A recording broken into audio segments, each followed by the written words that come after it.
അതെ, വളരെ budget friendly ആയിട്ട് നമുക്കൊരു ഹെയർ ബാൻഡ് ചെയ്താലോ?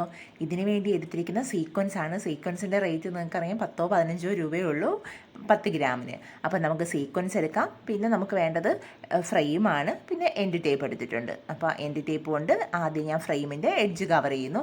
എൻഡ് ടേപ്പ് ഇല്ല, നമ്മളുടെ കയ്യിൽ സാറ്റിൻ റിബൺ ഉണ്ടെങ്കിൽ അത് മതി. അല്ലെങ്കിൽ സാറ്റിൻ്റെ തുണി ഉണ്ടെങ്കിൽ ജസ്റ്റ് ഒന്ന് അതിന് ഗം അപ്ലൈ ചെയ്ത് എഡ്ജിലേക്കൊന്ന് അപ്ലൈ ചെയ്ത് കൊടുത്താൽ മാത്രം മതി. അതിനെ ഒട്ടിച്ചാൽ മാത്രം മതി. കുട്ടികളുടെ ഇയറിൻ്റെ ആ സൈഡൊന്ന് എന്താ പറയുക, വേദനിക്കാതിരിക്കാൻ വേണ്ടിയിട്ട് മാത്രമാണ്. അതിനുശേഷം എന്താ ഗ്ലൂ അപ്ലൈ ചെയ്തു.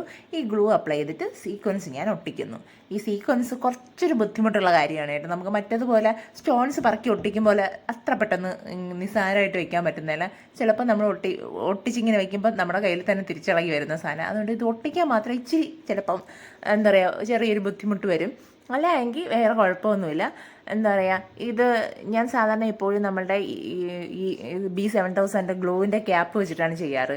ഇതിൻ്റെ സെൻറ്ററിൽ, നമ്മുടെ സീക്വൻസിൻ്റെ സെൻറ്ററിൽ ഒരു ഹോളുണ്ടല്ലോ, ഞാനിത് അവിടെ ഇങ്ങനെ പ്രസ് ചെയ്ത് വെക്കുമ്പോഴേക്കും അതിലെ ഗ്ലൂ അതിൽ പ്രസ്സാവും, അതിങ്ങനെ ഇളകി വരും. അങ്ങനെയായിരുന്നു. ഞാൻ പിന്നെ ഇടയ്ക്ക് വെച്ച് അവസാനം കൈ കൊണ്ടൊക്കെ അഡ്ജസ്റ്റ് ചെയ്ത് ഒട്ടിക്കേണ്ടിയൊക്കെ വന്നേ കേട്ടോ. അപ്പോൾ ഇതിനെ ജസ്റ്റ് ഒട്ടിക്കുക. ഇത് നമുക്ക് ഏത് സൈഡും, ഞാൻ ഇതിൻ്റെ ഇടയിൽ ഒരു അറ്റാച്ച്മെൻ്റ് ഒക്കെ കൊടുക്കുന്നുണ്ട്. അപ്പോൾ ഒരു ഹെയറിൻ്റെ ഒരു സൈഡ് വരെ, ഒരു പോർഷൻ, ഒരു 1/4 സൈഡ് വരെ, അല്ലെങ്കിൽ ഒരു ഹാഫിലെന്ന് കുറച്ചുകൂടെ കണ്ടിന്യൂസ് ആയിട്ട് എന്താ പറയുക, ഈ സ്റ്റോൺ ഒട്ടിക്കുക. നമ്മുടെ സ്റ്റോണല്ല, നമ്മുടെ സീക്വൻസ് ഇങ്ങനെ ഒട്ടിച്ചു കൊടുക്കുക. ഇത് പല കളറിൽ പല വെറൈറ്റിയിലുണ്ട്. അപ്പം നിങ്ങൾക്ക് ഇഷ്ടമുള്ളതൊക്കെ ഇഷ്ടമുള്ള കളറെല്ലാം നിങ്ങൾക്ക് തന്നെ ചൂസ് ചെയ്യാം. ഞാനിവിടെ ബ്ലൂ ആണ് എടുത്തിരിക്കുന്നത്, സ്കൈ ബ്ലൂ ആണ്.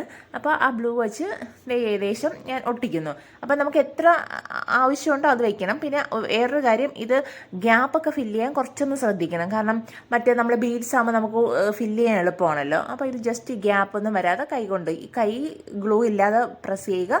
ഗ്ലൂ ഉണ്ടെങ്കിൽ അത് ഇളക്കി നമ്മുടെ കയ്യിൽ വരും. അപ്പോൾ അങ്ങനെയുള്ള കാര്യങ്ങൾ, പിന്നെ ഓരോ സ്റ്റെപ്പ് ബൈ സ്റ്റെപ്പ് നമ്മളൊന്ന് പ്രസ് ചെയ്ത് അങ്ങനെയുള്ള കാര്യങ്ങളേ ഉള്ളൂ. ഒന്ന് ശ്രദ്ധിക്കുക. അതിനുശേഷം 2 സൈഡും അതിൻ്റെ ഒന്ന് അറേഞ്ച് ചെയ്യുക. ഇതുപോലെ ഒരു ലവ് ഷേപ്പിൽ, ഹാർട്ടിൻ്റെ ഷേപ്പിലൊന്ന് കട്ട് ചെയ്തെടുത്തു. എന്നിട്ട് ഇത് ഇതുപോലെ പേസ്റ്റ് ചെയ്ത് കൊടുക്കുക. ഞാൻ എൻ്റെ അടിയിലും കൂടെ 2 ലെയറായിട്ടാണ് കേട്ടോ അതിനെ ഒട്ടിച്ചു വെച്ചത്, ഇച്ചിരി ഒരു തിക്നെസ്സിന് വേണ്ടിയിട്ടാണ്. എന്നിട്ട് ഇതുപോലെ ഒട്ടിച്ചു കൊടുത്തു. ഇനി ഇത് നിങ്ങൾക്ക് എന്താ പറയുക, സീക്വൻസ് ഒട്ടിച്ചിട്ട് വേണമെങ്കിൽ ഒട്ടിക്കാം, അല്ലെങ്കിൽ വെറുതെയും ഒട്ടിക്കാം. ഞാനിതിപ്പം പേസ്റ്റ് ചെയ്തതിന് ശേഷമാണ് സീക്വൻസ് വെച്ച് കവർ ചെയ്ത് ചെയ്യുന്നത്. അപ്പോൾ അതൊക്കെ നിങ്ങളുടെ ഇഷ്ടമാണ്. നിങ്ങൾക്ക് ആദ്യം ചെയ്തിട്ട് വേണമെങ്കിലും ചെയ്യാം, ഇങ്ങനെ വേണോ ചെയ്യാം. ഞാൻ ഇത് ഒട്ടിച്ച് ചെയ്തെന്നേ ഉള്ളൂ. എന്നിട്ട് അതിലേക്ക് ഗ്ലൂ അപ്ലൈ ചെയ്യുന്നു. ഇനി ഈ ഹാർട്ടിൻ്റെ ഷേപ്പില്ലേ, അത് കംപ്ലീറ്റ് നമുക്ക് സീക്വൻസ് ഒട്ടിച്ചെടുക്കുക. ഈ സീക്വൻസ് ഒട്ടിച്ചിട്ട് ഞാൻ അവസാനം ഇതിൽ സ്റ്റോൺസ് കൊടുക്കും. ഈ സ്റ്റോൺസ് ഇപ്പോൾ നമുക്ക് പിങ്ക് കൊടുക്കാം, ബ്ലൂ ഒക്കെ ആകുമ്പോൾ പിങ്ക് കൊടുക്കാം, ഗോൾഡൻ ബീഡ്സ് കൊടുക്കാം.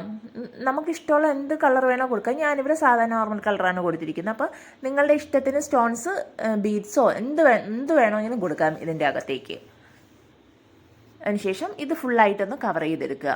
കവർ ചെയ്യാൻ വളരെ ബുദ്ധിമുട്ടാണ്. ഞാൻ പറഞ്ഞതുപോലെ ഞാൻ ഫേസ് ചെയ്തത് ഈ സ്റ്റോൺസ്, ഈ ബീഡ്സ് ഇങ്ങനെ എന്താ പറയുക, നമ്മുടെ ഈ സീക്വൻസ് ബീഡ്സ് ഇങ്ങനെ വെക്കുമ്പോൾ അത് നമ്മുടെ കയ്യിലൊട്ടി വരികയായിരുന്നു. അതേ ഉള്ളുമായിരുന്നു പ്രശ്നം.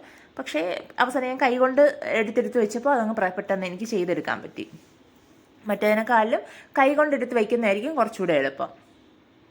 എന്നിട്ട് അതിൻ്റെ എല്ലാ ഷേപ്പ് ഒരുപോലെയാണോ ഇരിക്കുന്നത്, കാരണം ഒന്ന് കയറി ഇറങ്ങി അങ്ങനെയല്ല, എല്ലാം ഒരേ ഓർഡറിലാണോ എന്ന് നോക്കുക. ജസ്റ്റ് വളരെ വളരെ വളരെ ഫാസ്റ്റായിട്ട് ചെയ്യാൻ പറ്റുന്നതാണ്. ഇനി ഇത് കഴിഞ്ഞു. ഇനി ബാക്കിയുള്ള സ്പേസിലേക്ക്, ബാക്കി നമ്മുടെ ആ ഒരു ബാലൻസ് സൈഡില്ലേ, 2 സൈഡ് ഈക്വലാക്കിയിട്ട് ഞാൻ ഗ്ലൂ അപ്ലൈ ചെയ്ത് അതിലേക്ക് കംപ്ലീറ്റ് ആയിട്ട് എന്താ പറയുക, സീക്വൻസ് കൊടുത്തു. ഇതുപോലെ സീക്വൻസ് എടുത്തിട്ട് കൈ കൊണ്ട് വയ്ക്കാൻ എനിക്ക് വളരെ എളുപ്പമായിരുന്നു. ആദ്യം ഞാൻ നമ്മുടെ നീഡിൽ ക്യാപ്പ് വെച്ചിട്ട് വെച്ചപ്പോൾ ഭയങ്കര ബുദ്ധിമുട്ടായിരുന്നു. കൈ കൊണ്ട് വെച്ചപ്പോൾ ഇതാന്ന് പറയുമ്പോൾ പെട്ടെന്ന് എടുത്ത് വയ്ക്കാൻ പറ്റി. അപ്പോൾ നിങ്ങളും എന്താ പറയുക, നിങ്ങൾക്ക് ഏതാണ് സൗകര്യം അത് വെച്ച് ചെയ്യുക കേട്ടോ. ഇതുപോലെ അങ്ങ് വെച്ച് കൊടുത്തു. 2 സൈഡ് ഈക്വലാണോ എന്ന് നോക്കണം. എപ്പോഴും ചെയ്ത് നിർത്തുമ്പോൾ ഈക്വലാണോ നോക്കിയിട്ട് 2 സൈഡിലും നന്നായിട്ട് പ്രസ് ചെയ്ത് എല്ലാം ഒന്ന് അറേഞ്ച് ചെയ്ത് കൊടുക്കുക. ഇനി ഞാൻ ആ സെൻറ്ററിലേക്ക് ഒരു ചെറിയൊരു അറ്റാച്ച്മെൻറ്റ് കൊടുക്കുകയാണ്, ഒരു പാച്ചസ് കൊടുക്കുകയാണ്. ഈ പാച്ചസ് ഞാൻ ചെയ്തെടുത്തത് തന്നെയാണ്. നമുക്ക് ഈ ബീഡ്സ്, ഈ ബ്ലൂ ബീഡ്സ് ഒക്കെ നമുക്കിങ്ങനെ പല കളറുള്ളത് വാങ്ങിക്കാൻ കിട്ടും. ആ ബീഡ്സിൻ്റെ സൈഡിലേക്ക് സ്റ്റോൺ ചെയിൻ കവർ ചെയ്തെടുത്തു. അപ്പോൾ ഇതിൻ്റെ ഒരു വീഡിയോ ഇതെങ്ങനെ ചെയ്ത് അതിൻ്റെ ഒരു ഹെയർ ക്ലിപ്പ് ചെയ്ത വീഡിയോ ഉണ്ട്, ഞാനത് അപ്ലോഡ് ചെയ്യാം കേട്ടോ. അപ്പോൾ ഇത് ചെയ്യാൻ വളരെ എളുപ്പമാണ്. എന്താ പറയുക, ഇതൊക്കെ ചെയ്തെടുക്കാൻ പറ്റുന്നതാണ്. എന്നിട്ട് 2 സൈഡിലും ഓരോ ക്ലിപ്പ് സ്റ്റോൺ വീതം കൊടുത്തു. ചെയ്തു വന്നപ്പോഴേക്കും ഭയങ്കര ഭംഗിയായിരുന്നു, ഭയങ്കര നല്ല രസമായിരുന്നു. വളരെ സിമ്പിളായിട്ട് നമുക്ക് ബഡ്ജറ്റ് ഫ്രണ്ട്ലി ആയിട്ട് ചെയ്തെടുക്കാൻ പറ്റുന്നതാണ് കേട്ടോ. എന്നിട്ട് ഞാൻ ഈ സീക്വൻസിൻ്റെ അകത്ത് എന്ന് വെച്ച് കഴിഞ്ഞാൽ ആ ഒരു ഹാർഡിൻ്റെ ഷേപ്പില്ലേ, ആ സീക്വൻസിൻ്റെ അകത്ത് മാത്രം ഞാൻ സ്റ്റോൺസ് കൊടുത്തു. കാരണം ആ സീക്വൻസ് ചെയ്യുമ്പോൾ തന്നെ അത്യാവശ്യം നല്ല ഭംഗിയുണ്ട്. അപ്പോൾ പിന്നെ ഒത്തിരി ഇത് ചെയ്യേണ്ടെന്ന് വിചാരിച്ചിട്ട് ഞാൻ വേറെ ഒന്നും കൊടുത്തില്ല, ഇതിലേക്ക് സ്റ്റോൺസ് കൊടുത്ത് ഡെക്കറേറ്റ് ചെയ്തെടുത്തു. അപ്പം നിങ്ങൾക്ക് വേണമെങ്കിൽ ബീഡ്സ് കൊടുക്കാം, എന്താ പറയുക, പിങ്കോ അതിൻ്റെ ഒരു കോൺട്രാസ്റ്റ് ആയിട്ട് പറഞ്ഞാൽ ഏത് കളർ വേണോ മാച്ചിങ് വരുന്നത് കൊടുക്കാം. അതൊക്കെ നിങ്ങളെ ഇഷ്ടമാണ്. എന്താ പറയുക, ചെയ്തെടുത്ത് കഴിയുമ്പോൾ ഭയങ്കര ബ്യൂട്ടിഫുള്ളായിരുന്നു. അപ്പോൾ എനിക്ക് ഒത്തിരി ഇഷ്ടപ്പെട്ടു. അപ്പോൾ നിങ്ങളും ചെയ്യാൻ ശ്രമിക്കണം. കാരണം വേറൊന്നുമില്ല, ഇതിലുപയോഗിച്ചിരിക്കുന്ന സീക്വൻസ് ഉണ്ട്, നമ്മുടെ ഫ്രെയിമുണ്ട്, പിന്നെ ഒരു പാച്ചസ്. ആ പാച്ചസ് നമുക്കിങ്ങനെ ബീഡ്സ് 10 ഗ്രാം വാങ്ങിക്കാൻ കിട്ടുന്നതാണ്. നോക്കി രണ്ടാമത് നോക്കുമ്പോൾ കണ്ടില്ലേ, ആ ഒരു സീക്വൻസിൻ്റെ ഒരു പ്രത്യേക ഭംഗിയുണ്ട്. പിന്നെ ആ സെൻറ്ററിൽ ആ ഒരു അറ്റാച്ച്മെൻറ്റും ആയപ്പോൾ ഭയങ്കര സിമ്പിളായിട്ടുള്ളൊരു വെറൈറ്റി ആയി. അപ്പോൾ നിങ്ങളെല്ലാം ചെയ്യാൻ ശ്രമിക്കണം. പുതിയൊരു വീഡിയോ ആയിട്ട് കാണുന്നത് എല്ലാവർക്കും ബൈ.